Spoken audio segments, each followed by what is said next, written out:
झूठ, तकनीक और सत्ता की मिलीभगत। क्या देश में चुनावी नैतिकता पर मंडरा रहा है बड़ा संकट? आज की बड़ी खबर, समाजवादी पार्टी के अध्यक्ष अखिलेश यादव ने बीजेपी पर सीधा और तीखा हमला बोला है।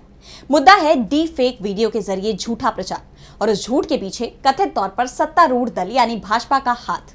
तो क्या है पूरा मामला, जानने के लिए देखिए ये रिपोर्ट। एक ट्वीट, लेकिन उसमें छुपा है पूरे राजनीतिक सिस्टम पर बड़ा सवाल। अखिलेश यादव ने कहा है कि सत्ता पक्ष से पैसे लेकर कुछ कंपनियों ने डीप फेक वीडियोस बनवाए और उनका इस्तेमाल विपक्ष को बदनाम करने में किया गया।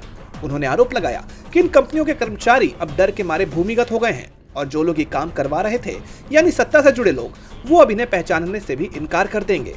अखिलेश यादव ने ट्वीट में लिखा है, सत्ता पक्ष से पैसे लेकर डीप फेक के द्वारा झूठे प्रचार का अपराध करने वालों की सूची जब से सरेआम हुई है, तब से डर के मारे इनके संचालक और उनके कर्मचारी भूमिगत से हो गए हैं। अगर सत्ता की मिलीभगत ना होती तो अब तक डीप फेक वाले डीप जेल में होते।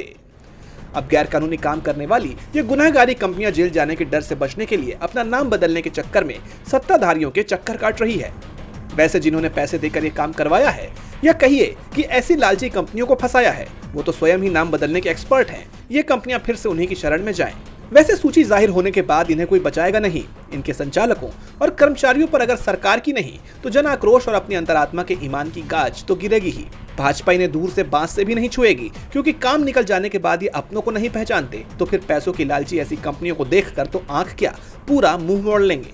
वैसे सब जानते हैं भाजपा किसी की सगी नहीं है। बेईमान कंपनियों का काउंटडाउन शुरू हो गया है। अब उनके कर्मचारी अपने को बचाने के लिए इस्तीफे भी देंगे, उनके खाते भी सीज होंगे और उनके पढ़े लिखे संचालक जेल में शर्म से सर झुकाए अपना जीवन गुजारेंगे। इतना ही नहीं, अखिलेश यादव ने माननीय न्यायालय से इस पूरे डीप फेक मामले में स्वतः संज्ञान लेने की मांग की है। उन्होंने कहा कि न सिर्फ कंपनियां बल्कि वो राजनीतिक दल और अधिकारी भी जांच के दायरे में आने चाहिए जिन्होंने ये अवैधानिक काम करवाया। अखिलेश ने उन आम नागरिकों को भी आगाह किया जो बिना सोचे समझे झूठे वीडियो शेयर करते हैं। उन्होंने साफ कहा, ऐसा करना भी कानूनन अपराध है और बीजेपी पर आरोप लगाया कि उसने अपने ही समर्थकों को झूठ फैलाने का अपराधी बना दिया है। तो सवाल ये है, क्या डीप फेक के नाम पर लोकतंत्र से खिलवाड़ हो रहा है? क्या दोषियों पर कार्रवाई होगी या यह मामला भी सियासत के गलियारों में दबा दिया जाएगा? डीबी लाइव की रिपोर्ट।